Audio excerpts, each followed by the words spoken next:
Le prime anticipazioni sabato 7 e domenica 8 novembre. Un amore in crisi. Sanem spezza il cuore di Jeanne. Sanem si rifugia in archivio e pensa tenendo tra le mani la collana di Jeanne.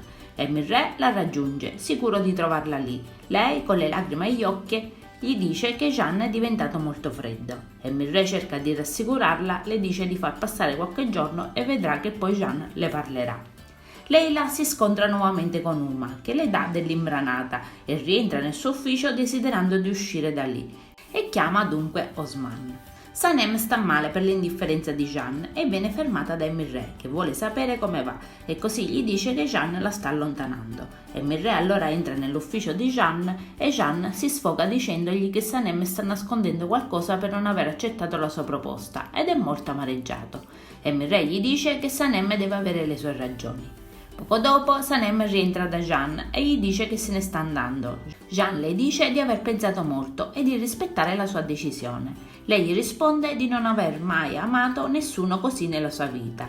Jeanne ribatte che è così anche per lui, ma le dice anche che devono imparare a scorrere insieme come due fiumi quando si incontrano e che hanno solo bisogno di un po' di tempo. Troveranno una soluzione. Sanem esce e raggiunge Leila, che è sconvolta perché Aline le ha detto che lei e Mirre stanno ancora insieme e lei non ha nessuna speranza. Pertanto Leila, sconvolta, subito dopo aver appreso da Aline che Mirre sta con lei e dopo essere stata maltrattata da Uma, decide di licenziarsi dall'agenzia e di dare una possibilità a Osman, che andrà a chiedere la sua mano la sera stessa. A casa, Sanem cerca di fare ragionare la sorella, consigliandole di non prendere decisioni affrettate quando è arrabbiata. Poi Leila, con l'aiuto di Sanem, comunica la cosa a Niet e Mekhibe, che rimangono esterefatti. Intanto Meleat viene a conoscenza della cosa e si mette a gridarlo per tutto il quartiere. Mentre Leila è piuttosto nervosa, anche Sanem si prepara per la serata e pensa di invitare Jeanne, pertanto lo chiama. Jeanne è molto carino al telefono. Sanem gli spiega il perché della sua telefonata e gli dice che sarebbe felice di vederlo. Jeanne accetta. Jeanne corre a casa a prepararsi, ignora la madre e pensa di avvertire Mirre, ma non ci riesce. Uma ascolta la telefonata di Jeanne, che si scusa con gli amici per non unirsi a loro. Poi dice al figlio che è bello come uno sposo, ma lui non vuole che lei lo tocchi. Intanto Sanem parla nuovamente alla sorella e le chiede ancora se è sicura di fare la cosa giusta. Lei dice che non è una decisione presa per rabbia e che è meglio così. Sanem la rassicura che sarà sempre al suo fianco e che vuole proteggerla. Mentre lei la prepara il caffè, Jeanne giunge a casa di In e rimane senza parole nel vedere Sanem così bella nel suo abito rosso. Dopo essersi scambiati dei complimenti, Sanem lo invita a entrare. Jeanne saluta Niet e chiede di Mekhibe, poi raggiunge la donna e Leila in cucina. Chiede a Mekhibe come sta e fa i complimenti a Leila perché è molto carina. Leila non sa fare il caffè turco e allora Jeanne le fa vedere come farlo. Intanto Uma avverte Mirre che Jeanne è andata a fidanzamento di Leila perché qualcuno va a chiedere la mano della ragazza e Mirre decide immediatamente di uscire. Durante il tragitto in auto cerca di rintracciare telefonicamente Leila, ma lei impegnata ovviamente non risponde.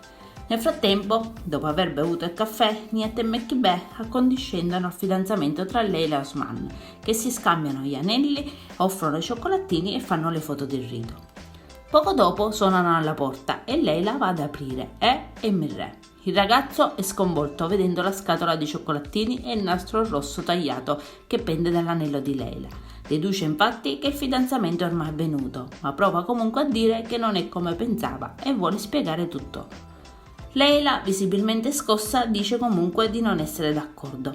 Sopraggiungono Sanem e Osman, infastidito, ma la ragazza dice che Mirre è lì perché non riusciva a contattare il fratello e così lo chiama. Jeanne arriva e, seppur stranita dalla situazione, appoggia la menzogna di Sanem e porta via Mirre. I due fratelli Divit si recano in un locale e mentre giocano a biliardo Jeanne gli chiede come sia arrivato a questo punto con Leila. Lei ormai ha fatto la sua scelta, anche se li ha visti entrambi sconvolti, e Mirre gli dice che Leila merita di essere felice. L'indomani in ufficio si festeggia il fidanzamento di Leila. Arriva anche Mirre, che a malincuore si congratula con lei. Da sola in ufficio con Sanem, le comunica che ha intenzione di lasciare il lavoro. Deren scopre dalla stampa che Fabri ha annunciato il lancio del nuovo profumo con il loro slogan. Jeanne dice che troverà il responsabile di questo. Intanto lo stesso Fabri fa recapitare in agenzia un invito al lancio del profumo con un campione del profumo stesso. Jeanne se lo spruzza sul polso e lo odora, poi guarda Sanem. Forte è la tensione e significativi sono gli sguardi tra Sanem, Leila e Mirre, che sono a conoscenza che il profumo è quello di Sanem. Ma il profumo recapitato non è quello di Sanem, è un profumo ordinario e sia Sanem che Jeanne rimangono colpiti da questo. Jeanne capisce che Fabri e Eileen stanno cercando di rovinare la loro reputazione sul mercato. Intanto Eileen e Fabri stanno parlando tra loro. Lei gli chiede come mai non abbia usato il profumo di Sanem per l'invito inviato ai Divit. Fabri dice che vuole rovinare Jeanne lentamente. Poi Fabri dà alla donna l'autocompenso, dicendole che se lo merita e che ora può costruirsi una vita altrove. Nel frattempo Jeanne chiede a Mirre dove si trova Eileen, ma lei ovviamente non risponde al telefono. Lui è molto preoccupato per le sorti dell'agenzia affidatagli dal padre.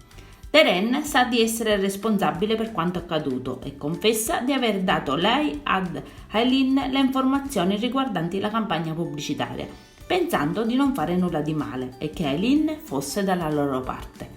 Jeanne le dice che è dispiaciuto, ma non può più fidarsi di lei e lavorare ancora insieme. Poi, stufo di tutte queste bugie, se ne va per prendere una boccata d'aria, seguito da Sanem che gli promette di rimanere in silenzio. Jeanne e Sanem si spostano sul molo, dove condividono alcuni momenti felici e spensierati. Scattano foto e si coccolano. Lui si mette addirittura ad aiutare un pescatore e lei gli fa delle foto. Mentre sono lì insieme, Sanem pensa di dovergli rivelare la verità al più presto e Jeanne le dice che vorrebbe sapere cosa le stia passando per la testa. Intanto in ufficio Mirre e Leila parlano di Eileen nell'ufficio di lui. Lei gli parla di Eileen che è la sua ragazza, ma lui le conferma che hanno rotto e non stanno più insieme. Poi aggiunge che secondo lui lei ha accettato di dire sì ad Osman solo perché era gelosa. Ma il discorso viene interrotto proprio dall'arrivo di Osman e Leila lo invita a prendere un caffè insieme. Intanto Jeanne e Sanem si siedono in un locale a parlare. Jeanne le dice di essere stanco delle bugie che lo circondano, sa di renderla triste parlandogli di queste cose, ma per lui è un momento difficile. Lei è l'unico motivo per il quale non se ne va, altrimenti lo avrebbe fatto già da tempo. Prima le bugie di Mirre, ora quelle di Darren. Sanem gli dice che le persone possono mentire cercando di sistemare le cose. Jeanne le risponde che può avere anche ragione. Sanem cerca di rassicurarlo. Jeanne poi aggiunge che vorrebbe stare lontano dall'agenzia, che ha bisogno di pensare, che ha bisogno di lei e sa che gli è sempre accanto. Mentre Sanem e Jeanne parlano tra loro, Mirre telefona al fratello, lo avverte che la sera stessa la madre vuole parlare con loro. Jeanne dapprima è riluttante, ma poi Mirre lo convince ad accettare. Inoltre lo avverte di aver parlato con l'avvocato e di aver saputo di poter far causa ad Eileen grazie al filmato della telecamera. Poco dopo Uma attende qualcuno seduta in un locale ed ecco arrivare Pauline. Pauline intanto è sorpresa della chiamata di Uma. Quest'ultima le dice che Jeanne ha bisogno di una donna bella e forte come lei accanto. Ne è sicura perché è sua madre. Le dice poi che sta facendo tutto il possibile per liberarsi di Sanem. Sanem e Leila intanto tornano a casa. Sanem racconta alla sorella che Jeanne è sconvolto e si fida solo di lei. Leila invece le riferisce che Eileen l'ha ingannata riguardo a lei ed Mirre. Sanem le chiede allora se si pente della scelta che ha fatto, ma lei conferma di essere sicura di aver fatto la scelta giusta. Sanem poi dice alla sorella che ha intenzione di realizzare una nuova campagna pubblicitaria. A casa di Vitt avviene l'incontro tra Uma e i suoi figli. Jeanne dice che ascolterà ma non ha molto tempo. Lei racconta che il loro padre l'ha tradita con la sua assistente e per questo lei ha divorziato. Loro erano troppo piccoli per capire questa cosa. Inoltre il padre le avrebbe fatto scegliere chi portare con sé, tra Jeanne e Mirre che era piuttosto piccolino. Nonostante tutto ha vissuto per anni con l'odio di Jeanne nei suoi riguardi, senza rivelare nulla. Uma aggiunge poi che Jeanne si fida troppo di Sanem e non dovrebbe farlo. Lei gli sta parlando come socio, non come madre, e un giorno le crederà. L'assistente di Fabri intanto gli chiede se è vero che ha rubato la campagna pubblicitaria dei Divit. Alla sua risposta affermativa gli chiede indignata come abbia potuto farlo. Intanto la sua assistente dice a Fabri che ha rovinato tutto e che McKinnon non gliela farà passare liscia, con il risultato che l'azienda ci rimetterà. Fabri le fa presente che l'azienda è sua, così come la reputazione. La sua assistente allora decide che non sarà più a suo fianco. Nel frattempo Sanem avverte Deren, seduta sconsolata sulla panchina di un parco, che vuole preparare una nuova campagna per McKinnon. Sono a lavorare a casa sua e Jeanne non ne sa nulla, ma non c'è tempo da perdere se vuole partecipare pure lei. Poi telefona a McKinnon e lo convince a concedere loro un'ultima possibilità. Adesso non ci resta che guardare l'episodio. Io vi saluto e vi aspetto al prossimo video. Bye bye!